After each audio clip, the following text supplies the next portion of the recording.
Luzon, amoy nakaka-joyful!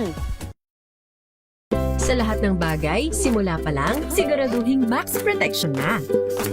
Kasi pag kulang ang proteksyon, baka madaling masira. Sa ngipin, dapat may max protection din. Max sa alaga ng Unique Toothpaste. With Max Protect Formula, helps stop cavities before they start, while keeping breath fresh. Try Unique Maximum Fluoride Protection.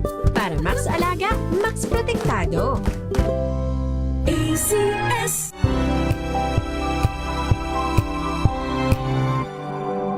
Sa loob ng 86 na taon, DZRH ang naging kaagapay ng mga Pilipino sa balita, sa serbisyo at sa bawat kwento. 86 na taon ng tiwala at sa mga darating pang taon, mas pinalakas at mas pinagtibay para sa Pilipino. DZRH, una sa Pilipinas, una sa Pilipino. Serbisyong tapat sa'yo, DZRH.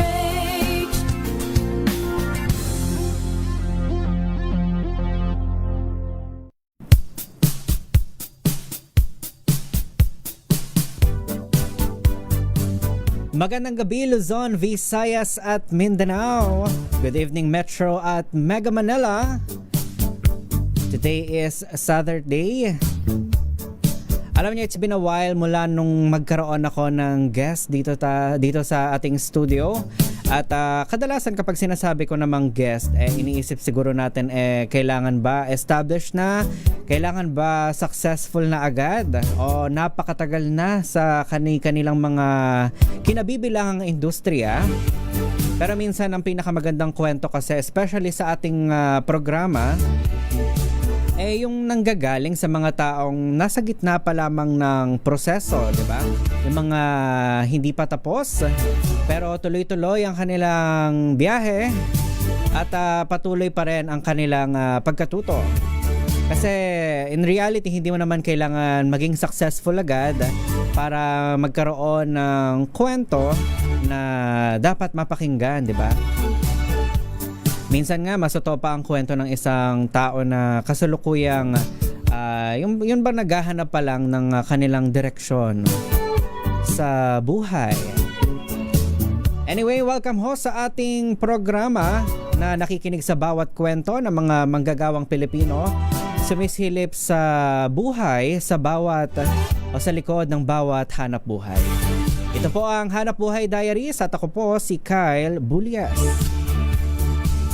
At ngayong gabi, makakasama natin ang isang intern mula sa ating sister station ng Easy Rock Manila. Ladies and gentlemen, welcome po sa ating studio, Anika Jo, all the way from the Lyceum of the Philippines University, Cavite. Anika, good evening. Good gabi na pala. Good evening po. Good evening at welcome sa ating studio. Kamusta? Okay lang po. Okay naman. Kamusta naman ang pagiging intern so far sa Easy Rock? Ikaw ba ay patapos ka na ba? Actually, patapos na po. Ilang hours na lang? Mga 2 weeks, 3 weeks, ganun po, patapos na. Well, matagal-tagal pa yun. Matagal pa po, pero nag-intern po ako since February. So, ang dami na nangyari. ang dami na pong nangyari. Ang dami na nangyari. Well, speaking of your journey sa Easy Rock, kamusta naman yung, natatandaan mo pa ba yung first day mo? Opo. Kamusta? Yung first day ko po is very unexpected. Kasi, akala ko po, like may interview muna, and then may parang magpapasa ng mga other requirements. Yun pala, sasalang na po agad kami sa first day. Day 1 agad? Day 1 po agad. Very unexpected po. Pero super saya naman po kasi namulat po yung mata ko sa radyo, kung ano po talaga yung behind the scenes po ng radyo. Nakilala ko na po agad yung mga DJ, yung mga office staff, ayun po. Well, dahil nga namulat na yung mata mo sa ano ba yung behind the scenes pagdating sa operation ng isang radio station. At tama ba, 4th year communication student ka na? Yes po. Oo. At Na-imagine mo na ba yung sarili mo na nagwo-work sa isang radio station? Actually po, isa po yun sa dreams ko po. Either maging host, DJ, basta po either sa off-screen or on-screen po sa media, radio, TV, ganyan po. Tapos lalo po akong na-inspired nung nakita ko po yung mga hosts, mga DJ po. Kasi super inspirational po nila. Ang ganda po ng kung paano po nila kinakausap yung mga audience nila, kung paano po nila nire-relate yung mga nangyayari sa kung paano nila sinasabi po yun sa mga nakikinig po sa kanila. Tuloy-tuloy lang po kahit may problema sila, ganun tuloy lang yung work. Parang nag-iiba yung nila yung personality ba? Parang versus in real life na hindi mo iisipin na may problema pala to sa buhay. Pero pag kaharap nila yung kanilang mga listeners, no, kanilang mga viewers, parang sobrang light, 'di ba? Yes po. Ano sila? Well, rewind lang tayo saglit dun sa ikaw as a estudyante. Bakit ka napunta sa communication? Actually po, ang first choice ko po talaga is architecture. Malayo, no? Ang layo po. Pero parehas naman pong nasa arts. Kaso po, like medyo na-discourage po ako kasi nung time na po yun, parang 5 years pa akong mag-aaral and ang daming like gastusin, ganyan. So, yung mother ko po yung nag-suggest talaga kasi hindi pa po ako nakapag-decide nung time na yun. Sabi niya, mag-communication ka na lang, matutuwa ka dun. Alam naman natin, mother knows best. So, sinunod ko yung mother ko. And hindi naman ako nagsisi. Masaya naman po ako. Kaya po ako napunta sa communication. So, ano naman, kumbaga, tinanggap mo yung challenge ng yung kurso o yung program na BA Communication. Yes, Communication Arts ba o Communication lang? Communication po. So, very broad po. Meron po kaming journalism, broadcasting, film, ganun po. Pero aware ka naman na kumbaga in-expect mo naman yung magiging hirap ng pagiging isang communication student. Hindi ka naman nagulat. Nagulat po ako kasi irregular student po kasi ako. So, mas lalong doble yung hirap po kasi iba-iba yung schedule, ganyan. And kadalasan po, ang sinasabi po nila kapag communication, madali lang, communication lang, like usap lang, ganyan, puro daldalan lang. Pero ang mahirap po is kailangan marunong kang humarap sa mga tao. Like dapat buo yung loob mo. Kaya siguro dun po ako nagulat. Although expected ko naman po kasi nagre-research po muna ako bago po ako pumasok sa, sa isang bagay po. Pero as ako po personally, nahirapan po ako sa part ng pagiging irregular student kasi may time na ang pasok ko po is 7 a.m. tapos hanggang 7:30 p.m. yung class ko.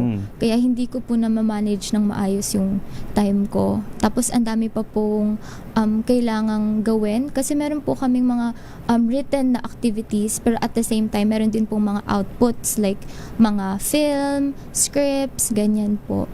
Pero regardless po sa lahat ng hirap, masaya po ako. Which yun naman yung importante, na I'm happy.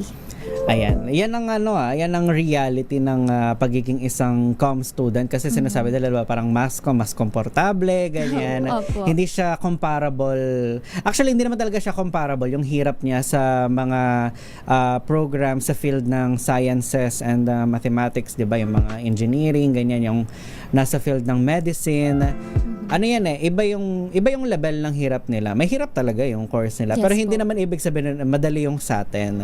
Kasi kung sa kanila, bugbog sila sa exams, siguro yung mga nire-review nila mga terminologies. Tayo, bugbog tayo sa production. Yes po, Diba? Yan yung dyan nauubos yung oras at pera natin. Opo, sa pag-produce ng content, yung pagsusulat ng balita, pag-aaral kung magsulat ng script para sa film, yung kailangan creative ka hindi pwedeng basta na lang, kailangan may ma-produce kang unique sa dami ba naman ng content na nako-consume natin ngayon, hindi talaga may iwasan minsan na parang ano tawag dito, yung mahirap makaisip agad ng unique na content. So yun yung struggle na pagiging comm student. Now, going back doon naman sa pagpasok mo naman sa Easy Rock. Ano ba yun? Pinili mo ba ang Easy Rock or parang na-assign ka lang sa Easy Rock? Actually, na-assign po ako sa Easy Rock. Ako naman po, kahit sa ang radio station naman po ako, okay naman po ako. As long as radio station, kasi I'm very eager to learn po. Nung napunta po ako sa Easy Rock, natuwa naman po ako kasi favorite po yun ng mother ko na radio station. Nakikinig talaga. Opo, nakikinig po siya. Bata pa lang siya. Oh. So, nung napunta po ako doon, pinakilala kami sa mga DJ, sa mga staff. Kaya very na ko, parang I'm in awe. Super, po ako, parang excited, ganyan. Pero at the same time po, inisip ko na maganda ba to sa resume ko? Yung mga ganun questions po na pumapasok sa isip mo as a student na may matututunan ba ako dito? Worth it ba na nandito ako sa Easy Rock? Ganun po. Pero ngayong patapos na po ako, na-realize ko po na lahat po ng mga tanong na yon, ang sagot ay oo. So very ang dami ko po kasing natutunan. Tinuruan po kami kung paano mag-input ng mga music sa radyo, kung paano yung pagkasunod-sunod ng music, na dapat pala merong hindi pwedeng pagsunurin yung dalawang random na music lang na naisip mo. Like, meron po talaga siyang pagkasunod-sunod. May reason. Hindi siya yung basta na lang, okay, load ng music. Tapos po, pati yung sa commercial, may time din po pala na every ganto and ganto rin yung pagpasok ng commercial, ganon. So, super saya po na natututunan po namin yung mga ganong bagay kasi hindi po lahat tinuturo sa school. Hindi po lahat na-experience sa school, lalo na kapag nandun ka sa isang school na hindi kompleto sa equipment at hindi rin kompleto sa mga, for example, professors po na nasa ganong kurso din po. Kaya po, namulat po talaga yung mata ko sa mga nakita ko po na pangyayari sa behind the scenes po ng radyo. Speaking of, ano yung may I'm sure meron na bagay na parang nagulat ka na ganito pala kasi nga hindi naman na ituro sa school. May ganun bang moment sa'yo na may natutunan ka dito sa MBC or sa Easy Rock na hindi mo siya natutunan or naituro sa inyo sa college? Ang dami po actually. Kasi hindi lang po kami sa Easy Rock nagsistay. So iniikot din po kami sa iba't ibang nag-DZRH TV po kami. So nanood po kami kung paano po yung totoong production po talaga ng balita, ganun. So nakita po namin na super daming screens talaga. Unlike sa school po na camera lang and then may isang TV, ganun. Makikita nyo po talaga na grabe yung equipment sa isang studio. Pati po sa sa radio na ang dami pong mga hindi ako familiar na equipment. Ang dami pong parang nakaset po sa isang malalaki table. Malalaki yung mga machines na ginagamit. Opo, malalaki po. Pati po yung mga cameras po na super lalaki na mabibigat, ganon. Na hindi po lahat ng universities may ino-offer na ganon. Correct. Actually, ikaw, partida, galing ka pa sa private, di ba? What more yung mga university na nag-offer ng same program pero mga state-funded?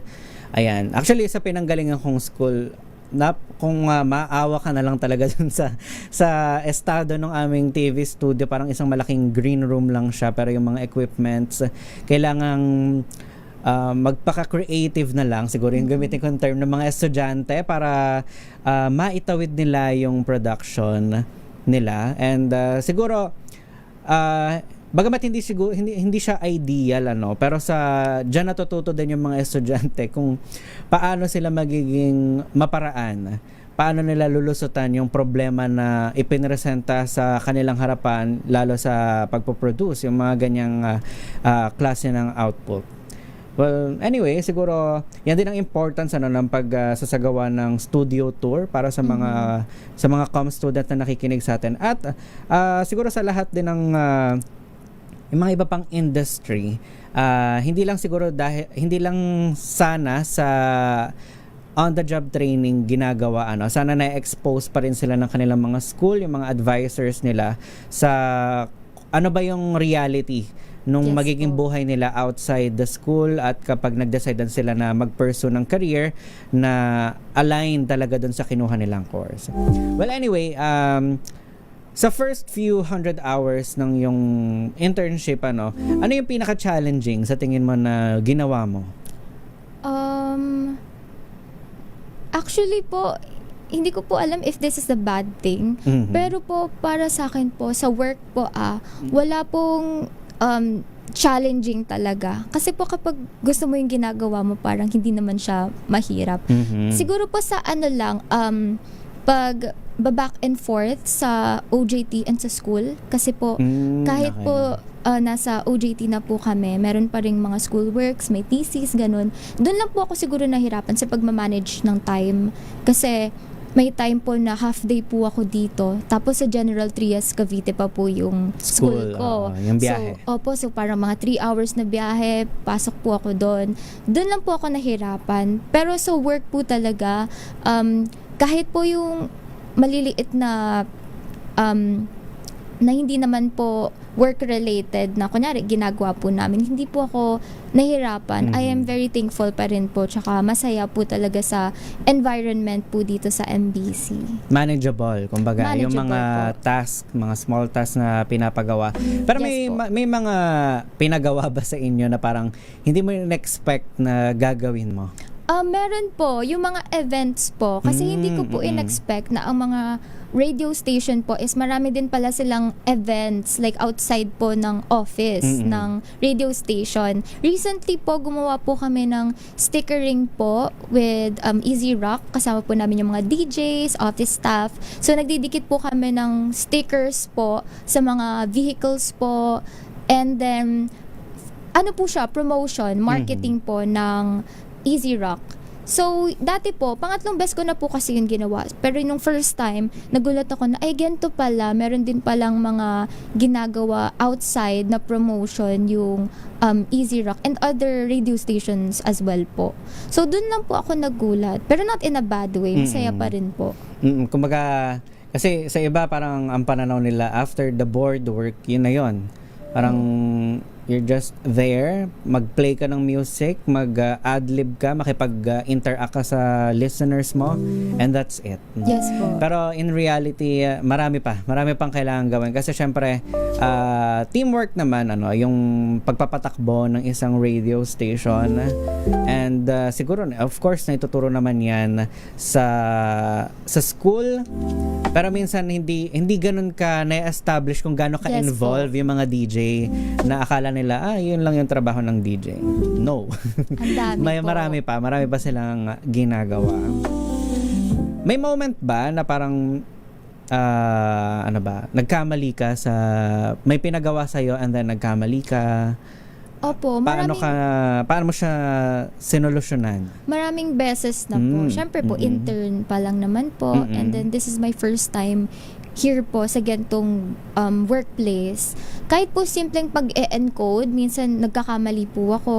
Kahit po kadalasan po kasi nagle-liquidate po kami ng mga receipts.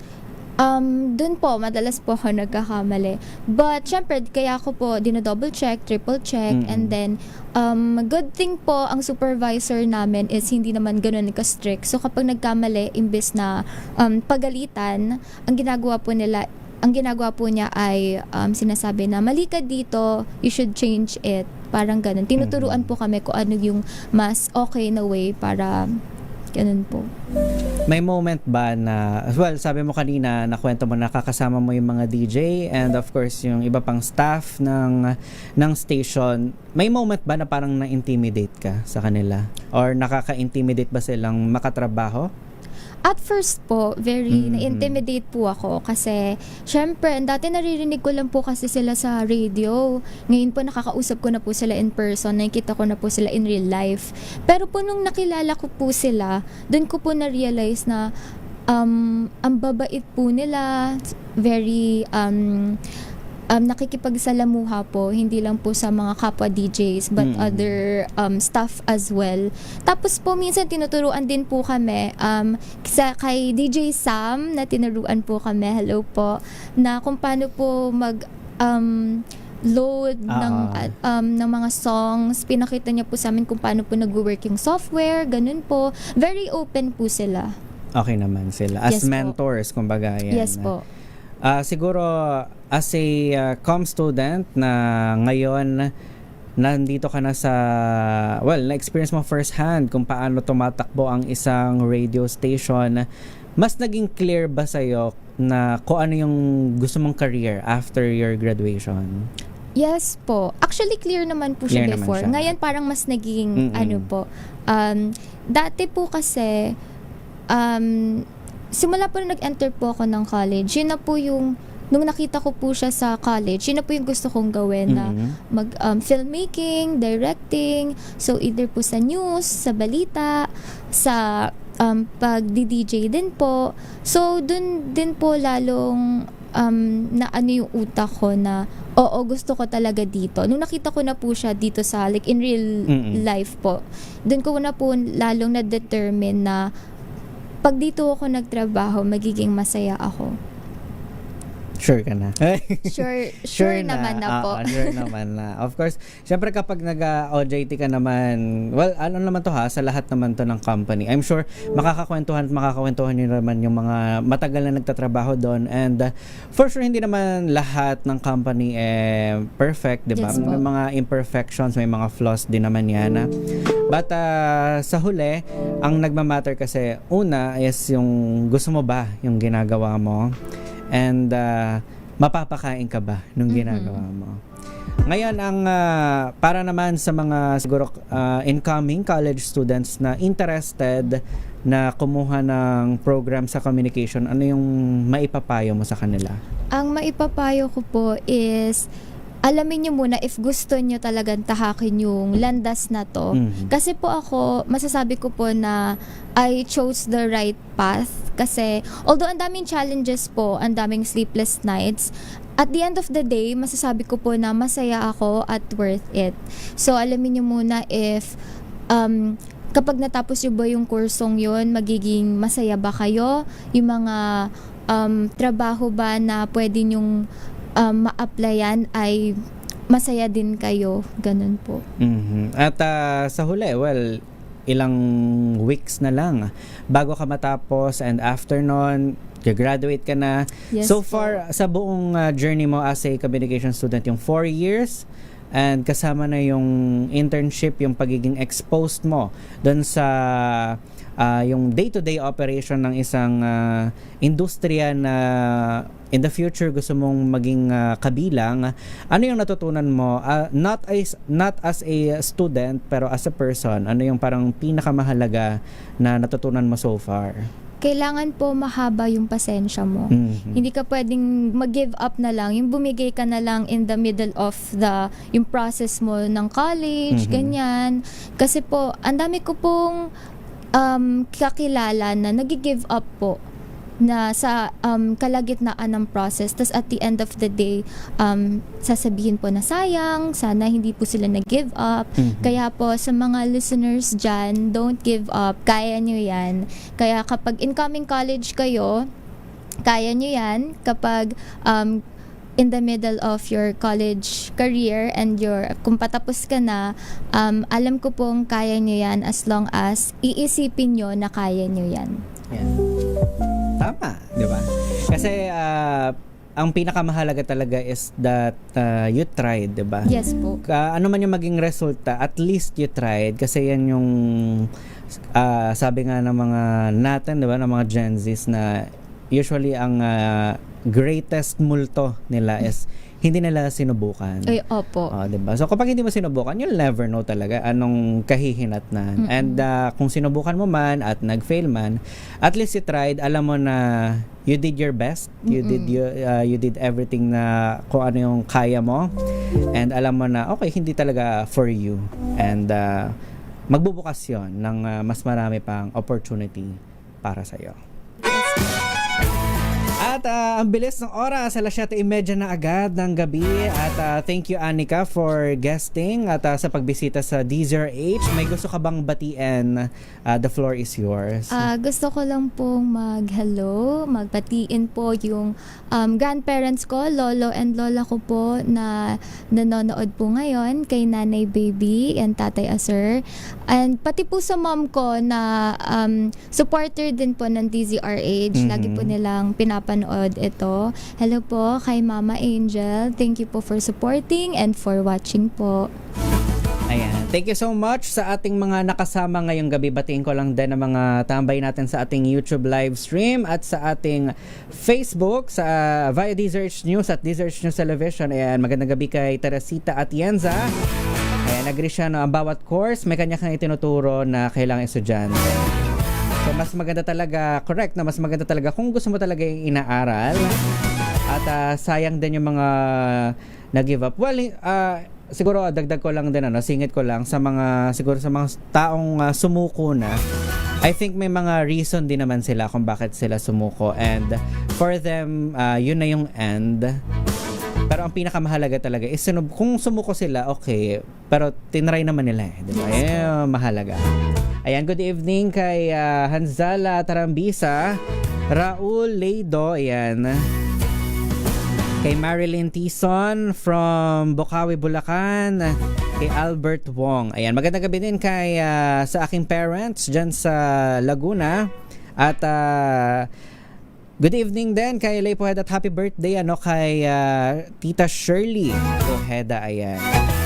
Yan ho ang kabuuan ng ating programang Hanap Buhay Diary, sa programang nakikinig sa bawat kwento ng mga manggagawang Pilipino at sumisilip sa buhay sa likod ng bawat hanap buhay. Muli, ito po ang Hanap Buhay Diary. Ako po si Kyle Bulias ng DZRH. Una sa Pilipinas, una sa Pilipino. Sunod na ho ang programang Lunas. Makakasama niyo po dyan si Miss Elanie Benz.